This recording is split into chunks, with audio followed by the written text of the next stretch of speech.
نعطيك فرصه كلمه اخيره للعشاق تاعك واللي بغاو شابين الكاع. هي اولا شكرا لكم، وش غادي نقول الكلمه الاخيره.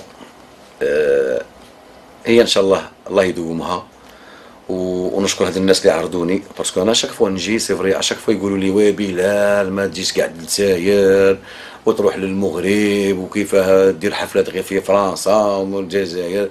ابا لقينا ناس وعرضونا وكبروا بينا وبارك الله فيهم، وما ساعدون محمد، مروان، خويا وحبيبي وصاحبي ضوب، نموت على ضوب. وش غادي نقول لك، وكاع الجماعه المستويه، منهم ابراهيم ريتسون، منهم كاع جماعتي وكاع احبابي. وان شاء الله يدوم مستر ان شاء الله، وان شاء الله الجمعيه تطلع وموليه دي الشامبيونا على هلا. وفي خاطر كاع الجيري وغادي نقول لك والله ان شاء الله يداوم هذا الهنا.